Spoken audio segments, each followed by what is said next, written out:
Hi friends, welcome to Alpha GS. Alpha GS में आपका स्वागत है। आज जो है फंडामेंटल पढ़ेंगे, फंडामेंटल राइट्स।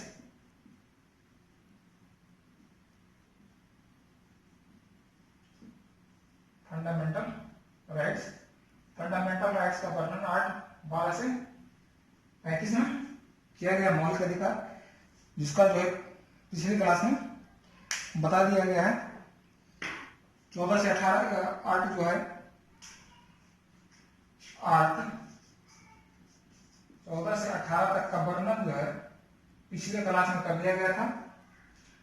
आज में जो पढ़ेंगे आर्ट 19 से आर्ट 19 से, ठीक है, जो काफी महत्वपूर्ण है सीएससी के लिए। अगर आप जो है सीएससी प्री की बात किया जाए, सीएससी प्री एग्जाम का अगर बात किया जाए तो पूरे कॉन्स्टिट्यूशन से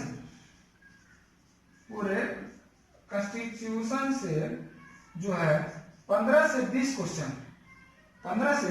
20 क्वेश्चन प्री में मिलेगा। प्री में जो है 15 से 20 क्वेश्चन हमेशा पूछा जाता है।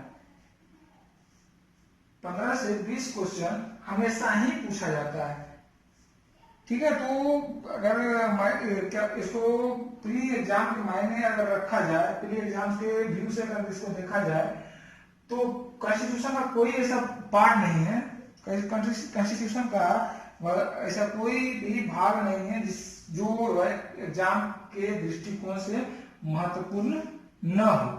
इसीलिए कॉन्स्टिट्यूशन, भारतीय संविधान का एक एक पार्ट का व्यू जो है पूरा विस्तार पूर्वक देखेंगे, उसके विस्तार पूर्वक जानेंगे, ताकि जो है एग्जाम में, प्री एग्जाम में कोई भी ऐसा क्वेश्चन न हो जो हमारा यूपीएससी सीएससी एग्जाम 2021 में हमारा छूट जाए, राइट।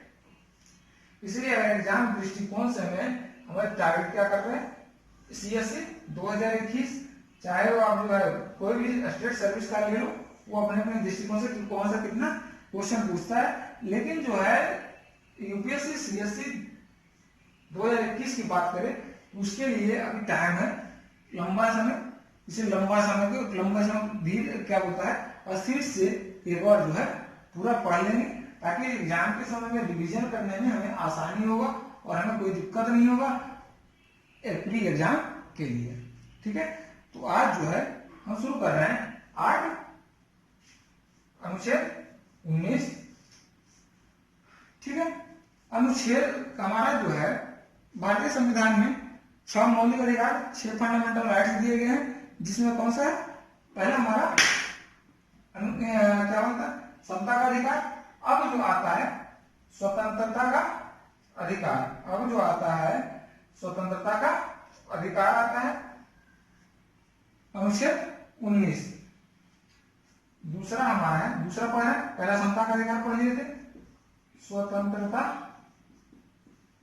का अधिकार, ठीक है। स्वतंत्रता का अधिकार यह जो है 6 अधिकारों की रक्षा करता है। स्वतंत्रता का अधिकार 6 अधिकारों की रक्षा करता है। कौन कौन से अधिकार की जो है रक्षा करता है, अनुच्छेद 19 8/19 हमारे 6 अधिकारों की रक्षा करता है, यानी 6 अधिकारों को गारंटी देता है, राइट। तो 6 अधिकार कौन कौन सा है, पहला वाक एवं अभिव्यक्ति की स्वतंत्रता, वाक एवं अभिव्यक्ति की स्वतंत्रता। दूसरा शांतिपूर्वक निरायुध, यानी बिना युद्ध के, बिना हथियार के सम्मेलन का अधिकार। शांतिपूर्ण एवं बिना हथियार के सम्मेलन करने का अधिकार, राइट। तीसरा है संघ बनाने का अधिकार, बहुत इंपॉर्टेंट क्वेश्चन पूछा जा चुका है। संघ बनाने का अधिकार किस अनुच्छेद में वर्णित है? तो अनुच्छेद 19 में संघ बनाने का अधिकार, संघ बोले तो संगठन, बनाने का अधिकार जो वैसे लोग बनाते ही हैं। क्या होता है? पूरे भारत में संचरण करने का अधिकार, पूरे भारतवर्ष में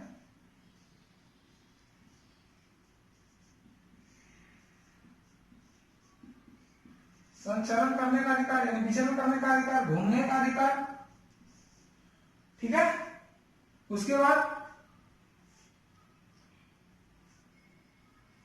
पूरे भारत के किसी राज्य में जो है बसने का अधिकार या निवास करने का अधिकार, कुछ जगह को छोड़कर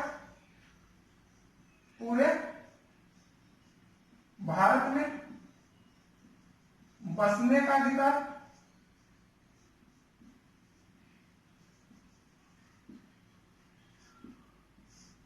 लेकिन कुछ जगहों को छोड़कर, जैसे पहले था जम्मू कश्मीर को छोड़कर, लेकिन अब जो है जम्मू कश्मीर को राज्य का दर्जा छीन लिया गया। जम्मू कश्मीर को 2 केंद्र शासित प्रदेशों में विभाजित कर दिया गया। जो पिछले क्लास में पढ़े थे, J&K को, जम्मू एंड कश्मीर को विभाजित करके कहां बच गया? जम्मू और कश्मीर, और लेह में जो है लेह लद्दाख बनाया गया, और दूसरा जम्मू और कश्मीर 2 केंद्र शासित प्रदेश बनाया गया। कब? 2019 में, ठीक है। तो उस समय के बाद जो है जम्मू कश्मीर को छोड़कर 7 सिस्टर स्टेट है, वहां आप नहीं बस सकते। बाकी जो है पूरे भारत में कहीं भी आप बस सकते हैं। इसका जो है अधिकार या इसका राइट्स जो है हमें कौन प्रदान करता है? अनुच्छेद 19। नंबर 6, कहीं भी देश के किसी कोने में पूरे भारत में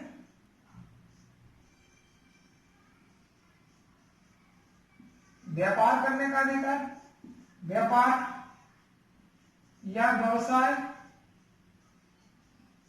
या जीवन यापन करने का अधिकार। ये 6 अधिकार जो है, ये 6 अधिकार हमें भारतीय संविधान के अनुच्छेद 19 में वर्णित है, ठीक है। अब जो है जिस अधिकार का जो रक्षा, इस अधिकार का रक्षा राज्य बोले तो इसको इसके विरुद्ध जो है अगर इस अधिकार का हनन होता है तो इसमें सर्वोच्च न्यायालय, उच्च न्यायालय या अधीनस्थ न्यायालय, उसको कहते हैं सेशन कोर्ट या सत्र न्यायालय में हम इसका अपील दायर कर सकते हैं, ठीक है। अब जो है एक एक करके पढ़ेंगे, इसका एक एक करके जानेंगे। पहला है हमारा वाक एवं व्यक्ति की स्वतंत्रता का अधिकार। वाक एवं अभिव्यक्ति की स्वतंत्रता का अधिकार, ठीक है। नहीं पता चल रहा, दूसरा से कर लेते हैं। वाक एवं अभिव्यक्ति,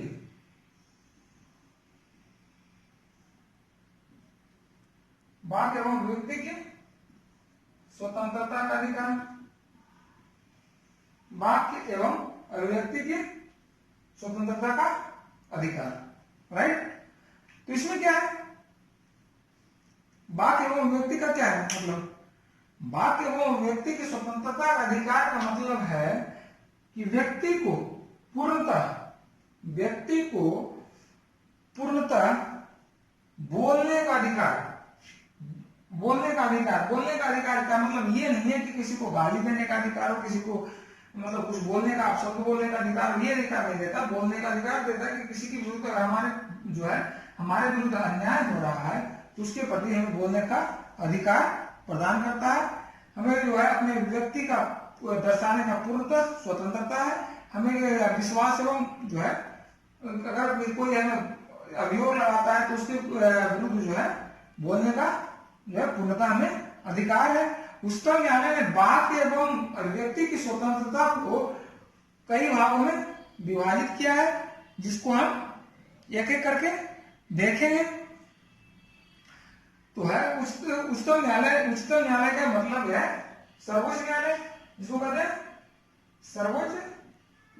कहीं कहीं जो है अगर किसी को समझ में ना आए तो उच्चतम न्यायालय को जो है सर्वोच्च न्यायालय,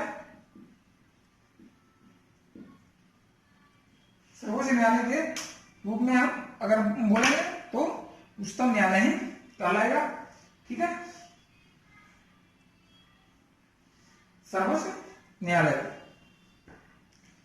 अब देखिए जो है सर्वोच्च न्यायालय ने वाक एवं व्यक्ति की स्वतंत्रता के लिए जो बनाया है कि हमारी स्वतंत्रता या वाक स्वतंत्रता कैसे हो, तो हमें उसमें देखेंगे। तो पहला है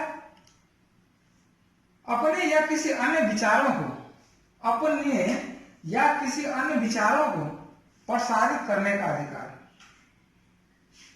पहला है अपने या किसी अन्य विचार को, अपने या किसी अन्य विचार को प्रसारित करने का अधिकार।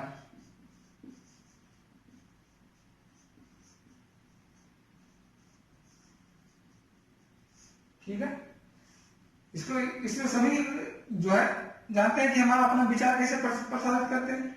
कोई अपना संघ बना के करता है, या कोई कथावाचक कथा के माध्यम से करता है, या कोई जो है अपना मीटिंग के द्वारा करता है। जैसे जो भी है अपना जो है विचारों को प्रसार करता है, अपने विचार को फैलाता है, चाहे जो किसी भी माध्यम से हो, लेकिन अपने विचार को फैलाने के लिए वो पूर्णतः स्वतंत्र है। राइट। दूसरा प्रेस की स्वतंत्रता, बहुत इंपॉर्टेंट क्वेश्चन पूछा जा चुका है। प्रेस की स्वतंत्रता।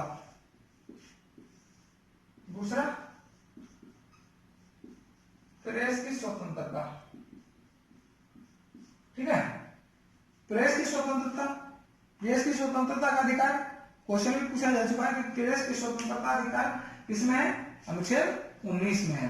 ठीक है, प्रेस की स्वतंत्रता का मतलब है कि अपना जो है कहीं भी अगर आप जो है पत्रकार बनना चाहते हैं या जो है प्रेस रिपोर्टर बनना चाहते हैं, तो उसके लिए आप स्वतंत्र हैं, आप कहीं भी जाकर के अपने रिपोर्ट को प्रसारित कर सकते हैं।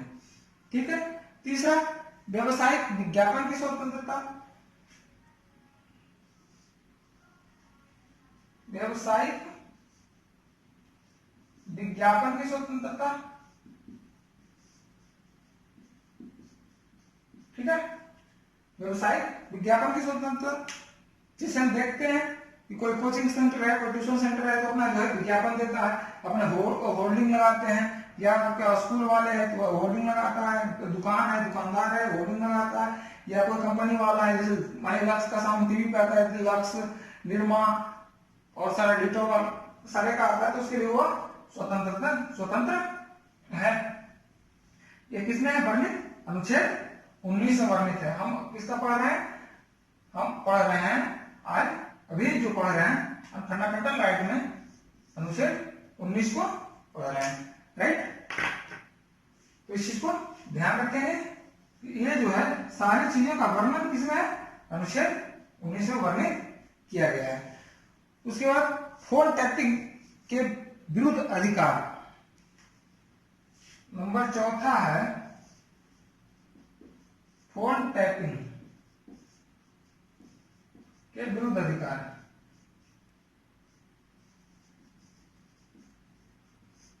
ठीक है, पहले क्या होता था, जो भी है लोग फोन टैप करते थे। पहले आता था लैंडलाइन फोन का, अभी जो मोबाइल है, ये जो भी फोन आपका टैप किया जाता है, फोन आपको जो है सर्विलेंस में रखा जाता है, आपको टैप किया जाता है, आपको निगरानी रखा जाता है, उसके विरुद्ध आपको जो है कार्रवाई कर सकते हैं। आप जो है उसके विरुद्ध किसी भी न्यायालय में जा सकते हैं, या तो सत्र न्यायालय या उच्च न्यायालय या उच्चतम न्यायालय में जा सकते हैं। उसके विरुद्ध जो है अपील कर सकते हैं। फोन टैपिंग के विरुद्ध हमारा राइट बनता है। अगर फोन टैपिंग हमारा नहीं होना चाहिए, अगर कोई तय करता है तो उसके विरुद्ध कानूनी कार्रवाई किया जा सकता है, क्योंकि हमें इसमें हमारा फंडामेंटल राइट अनुच्छेद 19 जो है 19 के अधिकार को हनन होता है।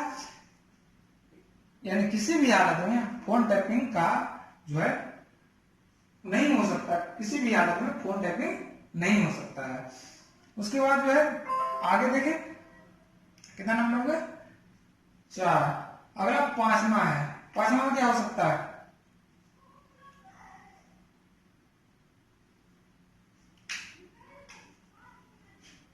अभी जो पढ़ रहे हैं इलेक्ट्रॉनिक्स मीडिया, इलेक्ट्रॉनिक्स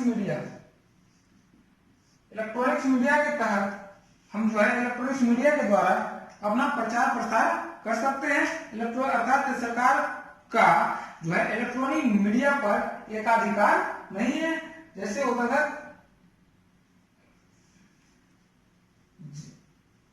जैसे पहले क्या होता था, दूरदर्शन पे क्या होता था?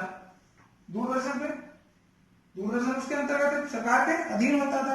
लेकिन जो इलेक्ट्रॉनिक्स मीडिया जो भी हो आ रहा, चाहे दूरदर्शन से हो या रेडियो से हो, जो भी हो, उस पर सरकार का एकाधिकार नहीं होता। उसमें पब्लिक सेक्टर का भी है और पब्लिक का भी है और प्राइवेट का भी है, यानी एकाधिकार नहीं है। इलेक्ट्रॉनिक्स मीडिया के द्वारा हम कर सकते हैं। उसके बाद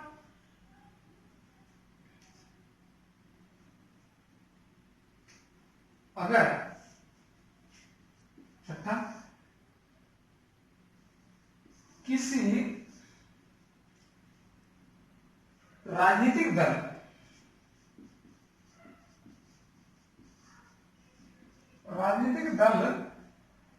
या संगठन के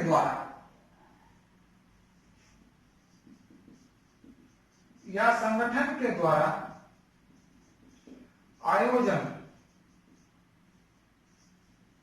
रोकने के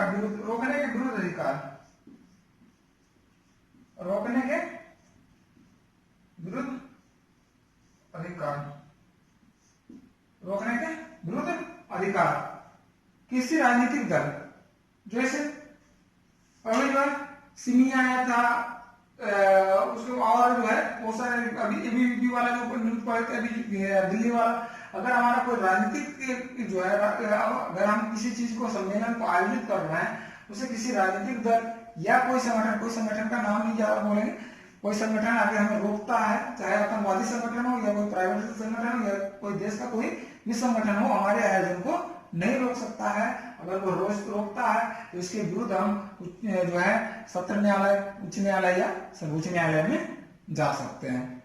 ठीक है। उसके बाद है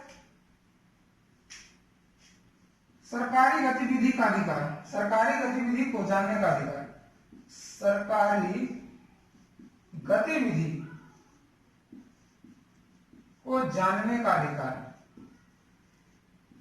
सरकारी गतिविधि को जानने का हमें पूर्ण अधिकार है कि सरकार जो है हमारे लिए, हमारी जनता के लिए क्या कर रहा है, इसका गतिविधि क्या है, इसके जो कार्य प्रणाली क्या है, इसको जानने का अधिकार हमें पूर्णता है। ठीक है।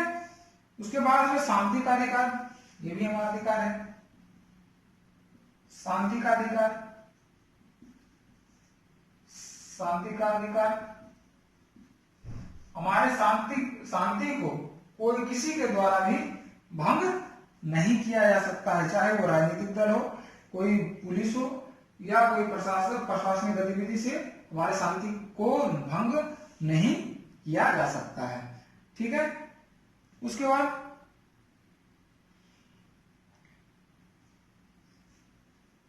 नौवां बहुत इंपॉर्टेंट, प्रदर्शन करने का अधिकार,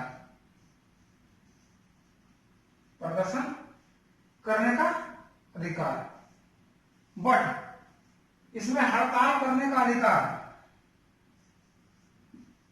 हड़ताल का अधिकार हमारा फंडामेंटल राइट में नहीं है। हड़ताल का अधिकार सबसे पहले केरल सरकार ने गैर कानूनी घोषित किया था। हड़ताल का अधिकार हमारा फंडामेंटल राइट नहीं है, इसलिए हम हड़ताल नहीं कर सकते हैं। हम प्रदर्शन कर सकते हैं, किसी के विरोध कर सकते हैं, लेकिन अगर कोई का हड़ताल है तो हड़ताल हमारा फंडामेंटल राइट नहीं है। अर्थात जो है हम हड़ताल किसी भी हालत में नहीं कर सकते, वह जो है गैर कानूनी घोषित किया गया है। ठीक है, जिसका जो है चर्चा हमारे संविधान में नहीं किया गया है।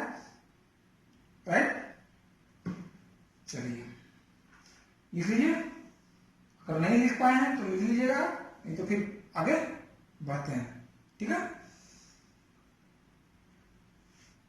उसके बाद कौन सा पढ़े थे? 6 अधिकारों में। चलिए राइट बोलिए। शांतिपूर्वक यह सम्मेलन करने का अधिकार, शांतिपूर्वक सम्मेलन करने का अधिकार।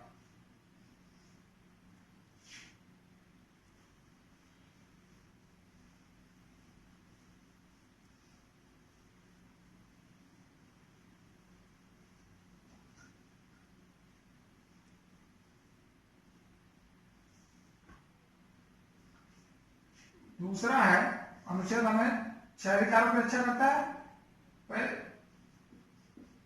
शांतिपूर्वक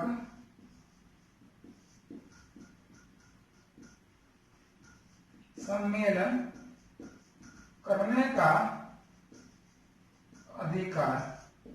राइट, शांतिपूर्वक सम्मेलन करने का अधिकार। राइट,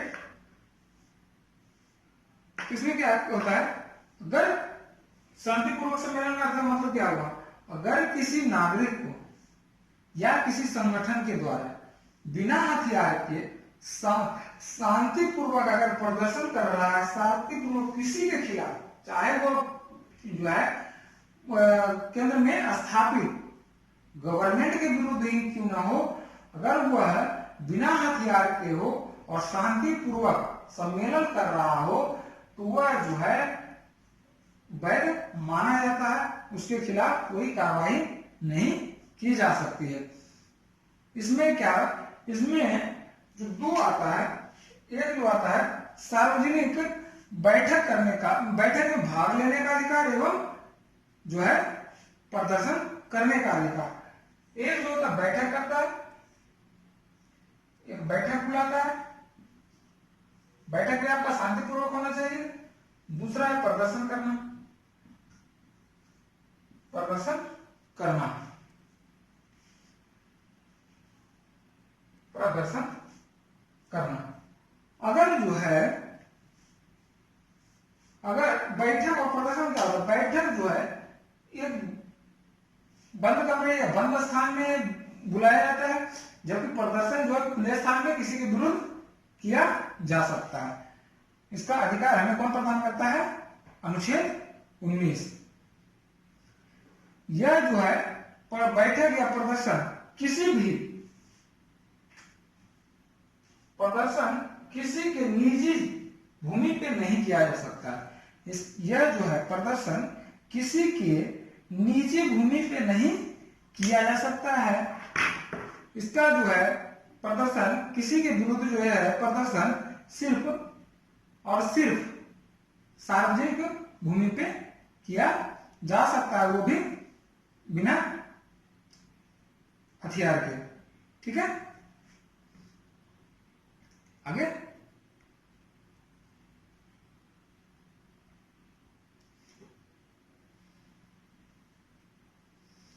अब जो प्रदर्शन कर रहे हैं सार्वजनिक भूमि पे, अभी जो आया था एक आंदोलन चला था, सम्मेलन चला था, वो शांतिपूर्वक था, लेकिन उसमें बाधा उत्पन्न हुआ था।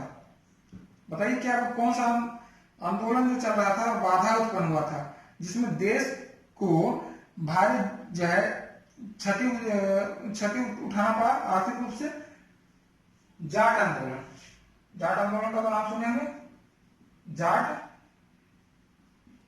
आंदोलन, जाट आंदोलन जो था अभी चला था, जिसमें लोग तो सार्वजनिक भूमि पर जो करता है सार्वजनिक भूमि पर ही कर रहा था, लेकिन जो है देश की अखंडता और सार्वजनिक आदेश को अवहेलना कर रहा था। सार्वजनिक आदेश को अवहेलना कर रहा था। कहां कर रहा था? रेल की पटरी पर कर रहा था, रेल की पटरी पर कर रहा था, जो कि अवैध रूप है, जो कि अवैध है। आप सार्वजनिक स्थानों पर कर रहे हैं जहां आपको खाली हो, वहीं आप जो है प्रदर्शन कर सकते हैं। लेकिन आप रेल की पटरी पर कीजिएगा, बस स्टैंड में कीजिएगा, या कहीं आप सरकारी दफ्तर में कीजिएगा, तो ये वैध रूप से नहीं है। आप जो है प्रदर्शन कीजिएगा आप अपने, तो उसमें यातायात का बाधा नहीं होना चाहिए। इसमें जो है यातायात का बाधा नहीं होना चाहिए। अगर यातायात का बाधा होता है तो उसमें जो है ये अवैध रूप से, अतः इसका जो है धारा 144 के अंतर्गत, अगर इसमें है धारा 144 अभी भी लगा हुआ है लॉकडाउन में, धारा 144 के अंतर्गत,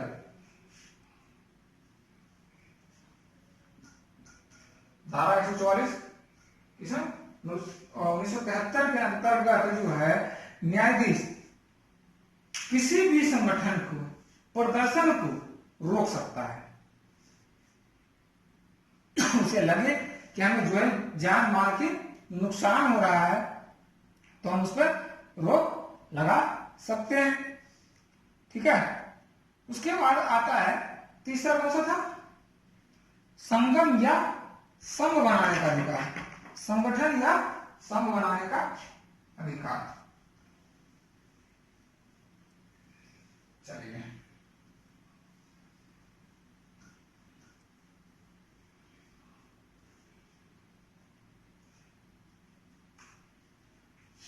संगठन, तीसरा है ना, संगठन या संघ बनाने का अधिकार। राइट। अब ये क्या करता है?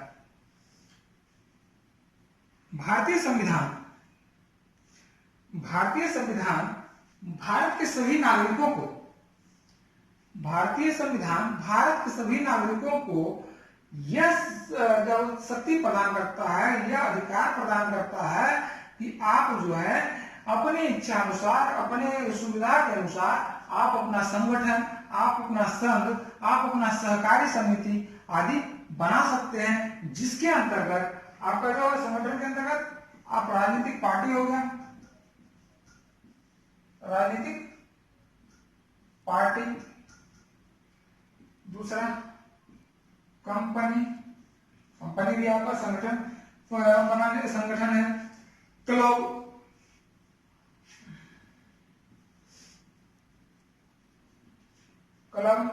और क्या आता है? व्यापारी संगठन,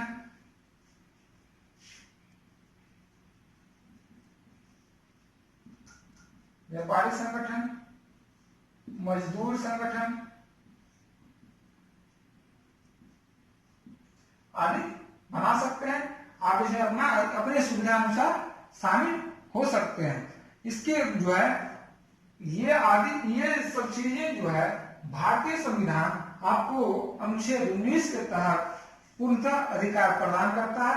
आप जो है आपका जो ये फंडामेंटल राइट है कि आप राजनीतिक पार्टी बना सकते हैं, कंपनी बना सकते हैं, क्लब बना सकते हैं, या व्यापारी संगठन बना सकते हैं, या जो भी ये संगठन है या संघ है वो अपनी इच्छा अनुसार बना सकते हैं, बशर्ते कि वह जो है देश के विरुद्ध ना हो, देश के विरुद्ध न हो, जो हमारे देश को एकता तथा अखंडता को विभाजित, एकता तथा अखंडता को क्या बोलता है? इन्वॉल्व हो, एकता तथा अखंडता हमें उसमें तोड़ता हो, तो वह जो है बनाने का अधिकार है। अगर देश के एकता तथा अखंडता को हानि पहुंचता है तो उसके विरुद्ध जो है राज अपना कोई भी राज उस पर रोक लगा सकता है, उसको बंद कर सकता है, उसके विरुद्ध जो है कार्रवाई कर सकता है। ठीक है।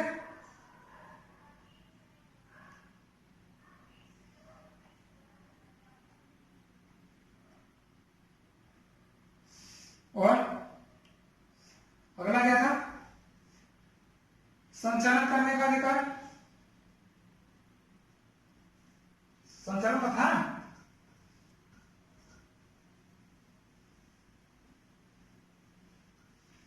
हमारे पास लिखा हुआ ही है जो बता रहे हैं। कौन सा नंबर आ गया? चौथा, संचरण का अधिकार।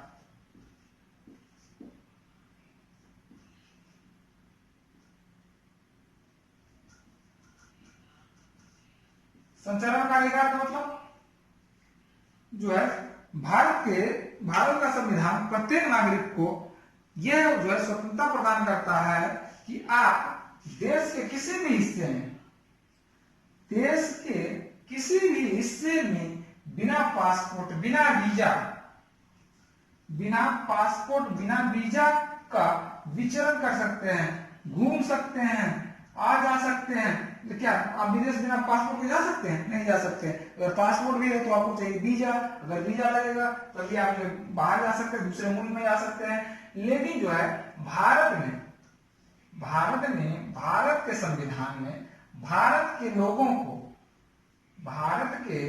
लोगों को यह स्वतंत्रता प्रदान किया गया है कि आप जो है अपने देश में कहीं भी स्वतंत्र रूप से विचरण कर सकते हैं। ऐसा नहीं है कि आप जो है यहाँ गए, पंजाब गए तो आप उत्तर प्रदेश नहीं जा सकते हैं, आप अगर उत्तर प्रदेश के हैं तो अरुणाचल नहीं जा सकते, ऐसा नहीं है। आपको जो है पूर्णतः घूमने का अधिकार प्रदान करता है। ठीक है। इसके बाद देश में कहीं भी निवास करने का अधिकार। पांचवा,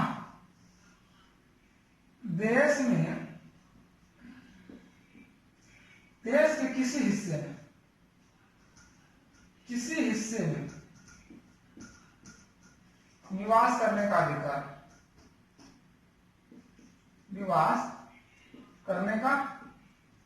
अधिकार,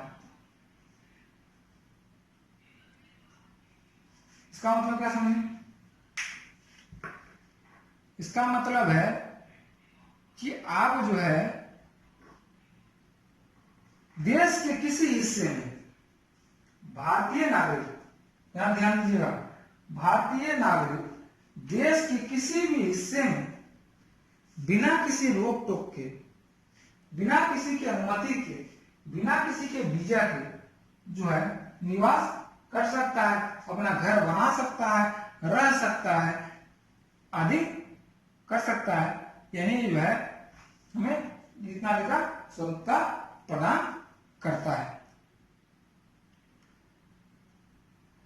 इसके जो है राज्य सरकार दो प्रधान जो है हित के लिए इस पर दो आधारों पर प्रतिबंध लगा सकता है, जो है विशेष रूप से आम लोगों के लिए। जैसे भारत में कुछ राज्यों में जो है मेन रूप से जम्मू कश्मीर हटने के बाद 7 सिस्टर बच रहा है और अरुणाचल प्रदेश में घेरा हो गया, वहां जो है लोग नहीं बच सकते, वहां अनुमति लेना पड़ता है, अनुमति भी प्रदान नहीं, वहां बच ही नहीं सकते। क्यों? क्योंकि वहां के जो इसलिए प्रतिबंधित है कि वहां के जनजातीय क्षेत्रों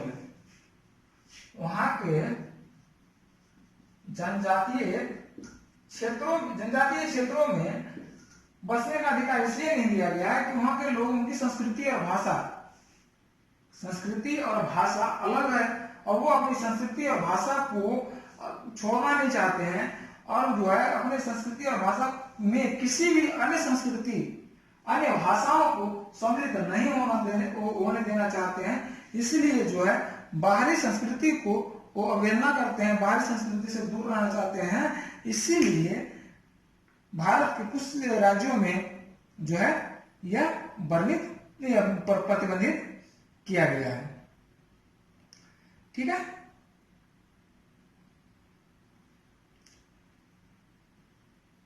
उसके बाद जो है कहीं भी विचरण कर सकते हैं। इसका मतलब नहीं है, कुछ जगह प्रतिबंधित भी है। जैसे आप जो है कुछ जगहों पे उच्चतम न्यायालय ने कुछ क्षेत्रों में लोगों को घूमने से प्रतिबंधित किया है। जैसे आप बताएं, बहुत इंपॉर्टेंट है। जैसे आप बताएं, जैसे आप जो है वेश्या, प्रोस्टिट्यूट वेश्या या पेशेवर मुजरिम, इन लोगों को प्रतिबंधित किया गया उस न्यायालय ने। इन लोगों को कुछ क्षेत्रों में घूमने से वर्जित किया गया, यानी ये लोग जो है कुछ क्षेत्रों में नहीं घूम सकते इत्यादि। कई क्षेत्र को कुछ ऐसी प्रतिबंध है जहां निवास नहीं कर सकते, कुछ ऐसी है जहां घूम नहीं सकते। ठीक है, ये एक दूसरे का पूरक है। उसके बाद आता है व्यवसाय की स्वतंत्रता। व्यवसाय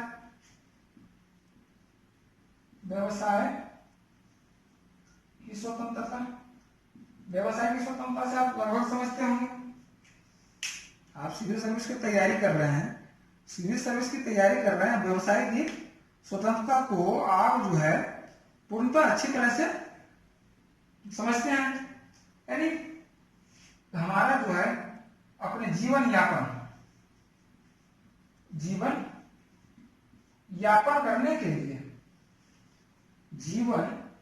करने के लिए जो पेशा अपनाते हैं या जो करते हैं, जो व्यवसाय करते हैं, उसे हम व्यवसाय करते हैं, या जो करते हैं उसे हम व्यवसाय करते हैं। व्यवसाय किस लिए किया जाता है? अपने जीवन को यापन करने के लिए, यानी बेहतर ढंग से जीवन को यापन करने के लिए व्यवसाय करते हैं। और यह जो व्यवसाय देश के किसी भी कोने में, देश के किसी भी कोने में किया जा सकता है। अब ऐसा नहीं है कि देश के किसी कोने में आप व्यापार कर रहे हैं तो आपको जो है छूट है, लेकिन इसमें है अगर आप तस्कर के रूप में, तस्कर बोले तो जहां प्रतिबंधित है अस्त्र शस्त्र का व्यवसाय व्यापार, ये प्रतिबंधित है, आप ये नहीं कर सकते। स्मगलिंग नहीं कर सकते, स्मगलिंग नहीं कर सकते। उसका क्या नाम है, हेरोइन का, ड्रग्स का जिसको कहते हैं, ड्रग्स का स्मगलिंग नहीं कर, व्यापार नहीं कर सकते। यदि जो है कुछ क्षेत्रों में आप जो है व्यापार नहीं कर सकते हैं। व्यापार जो आप वैध व्यापार है वो इसी के लिए स्वतंत्र है, न कि आप जो है वैध व्यापार के लिए भी स्वतंत्र है। आप जो है किसी क्षेत्र में, किसी राज्य में जो है आप ये नहीं कर सकते कि हम ये व्यापार कर रहे हैं, आप अपने व्यापार के, मेन व्यापार के अलावा ये नहीं, दूसरा नहीं हुआ। जैसे अंग्रेज आया था तो उन्हें जो अपने व्यापार पर एकाधिकार करने जमाने के लिए क्या किया, लड़ाई लड़ा, फ्रांस से लड़ाई लड़ा, पुर्तगाल से लड़ा, ऑस्ट्रेलिया से भी लड़ा। तो वैसा नहीं है, आप जो है अपने व्यवसाय को किसी भी राज्य में, किसी क्षेत्र में एकाधिकार स्थापित करने की कोशिश नहीं कर सकते। चाहे वह अगर एकाधिकार करने का कोशिश कर रहा है तो वो खतरनाक होगा, वह अस्त्र शस्त्र से युक्त हो जाएगा। और जो अस्त्र शस्त्र के हुए तो हमारे देश की एकता अखंडता को जो है प्रभावित करेगा। जब एकता, जहां देश की एकता तथा अखंडता की बात आएगी तो जो है वह अवैध रूप का ही लेगा, अवैध रूप ही लेगा। जब अवैध रूप लेगा तो यह प्रतिबंधित माना जाएगा। राइट, हमारी आदि जो है अगर समझ में आ गया अनुच्छेद जो है 19 पूरी तरह से पंडित। अब इसमें जो है कोई भी क्वेश्चन ऐसा नहीं आया, कोई भी क्वेश्चन ऐसा नहीं होगा जो आप जो है इसको सोल्व नहीं कर सकते हैं।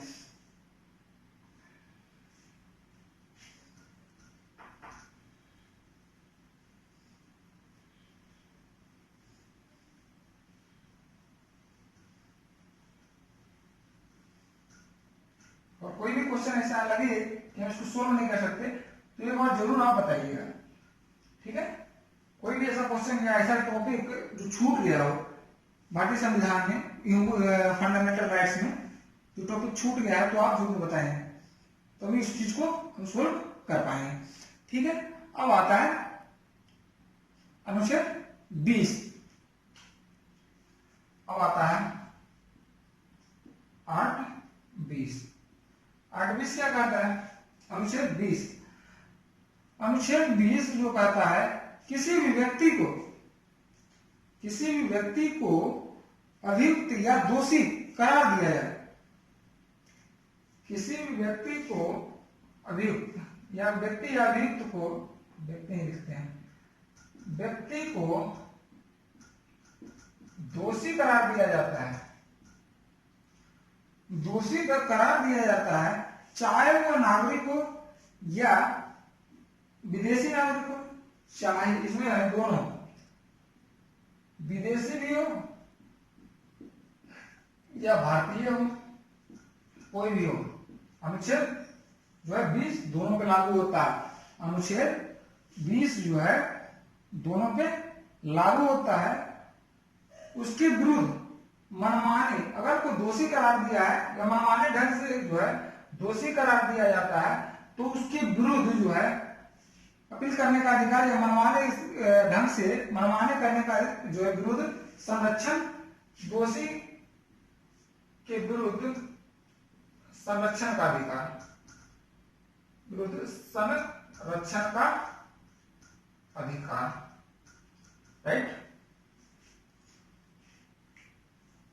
इसको कहते हैं अपराध के लिए दोष सिद्धि के संबंध में संरक्षण का अधिकार। इसको शॉर्ट रूप में अगर कहेंगे 820 को तो अपराध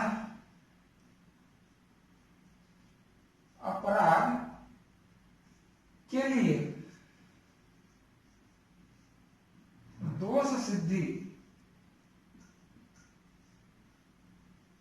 सिद्धि के विरुद्ध के संबंध में संरक्षण का अधिकार है, के संबंध में संरक्षण का अधिकार है, राइट।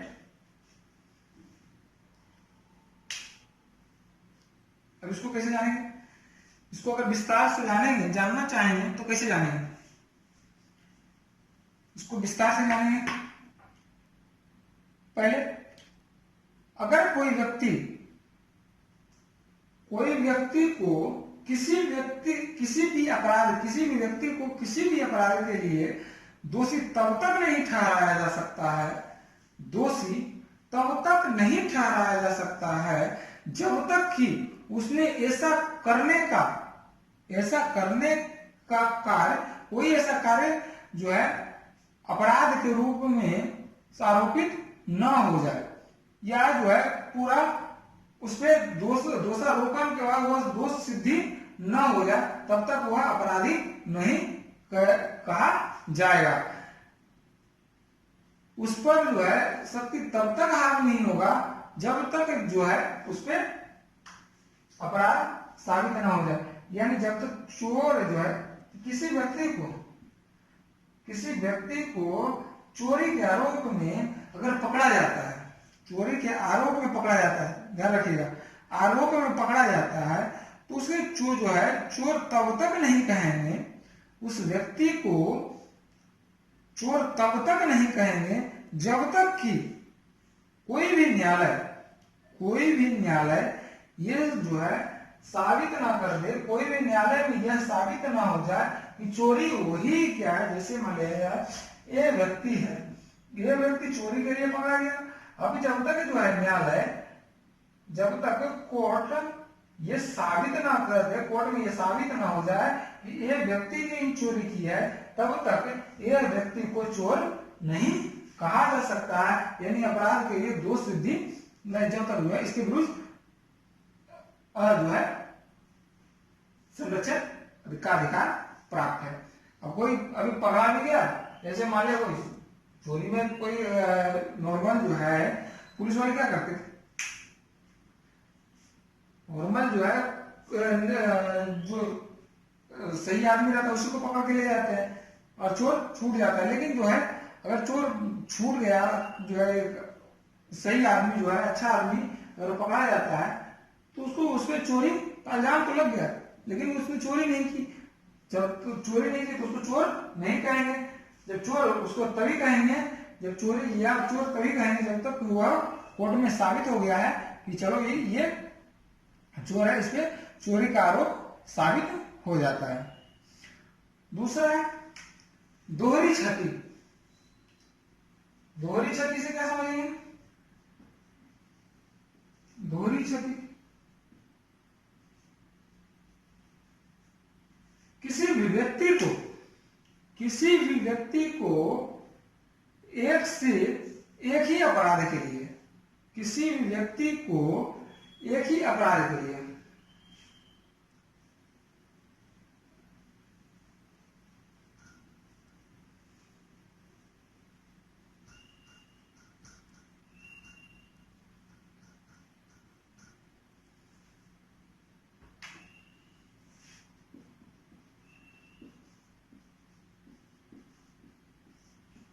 किसी भी व्यक्ति को एक ही अपराध के लिए 2 बार, एक ही अपराध के लिए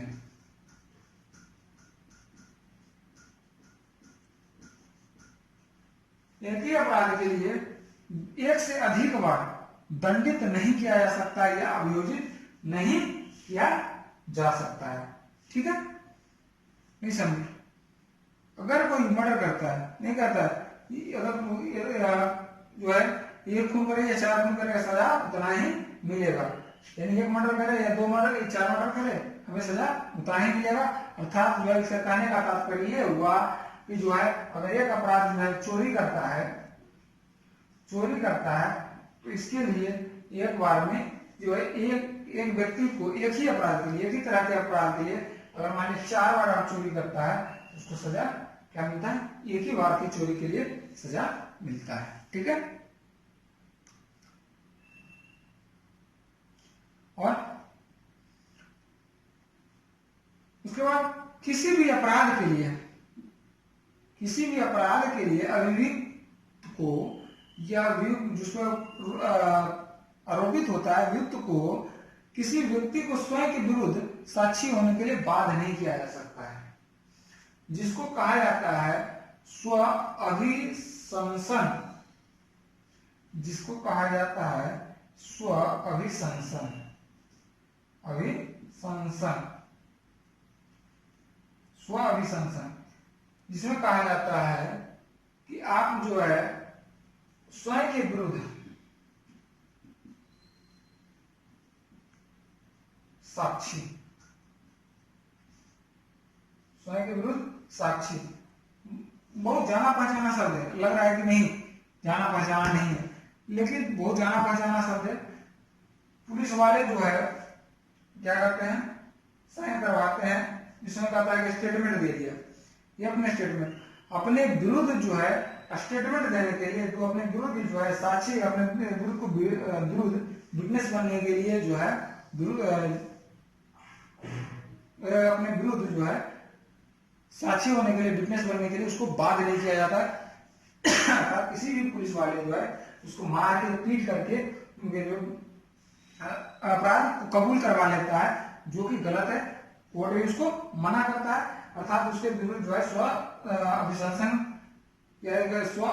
के विरुद्ध स्व अभिशंसन के लिए बाध्य न किया जा सकता है, यानी स्वयं के साक्षी बनने के लिए बाध्य नहीं किया जा सकता है।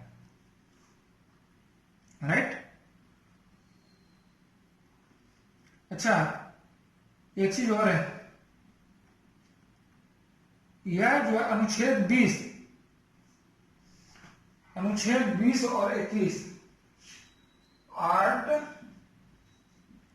20 और 21 जो है किसी भी 8, 20 और 21 किसी प्रकार के अगर आपात लगता है, किसी प्रकार का भी आपात लगता है,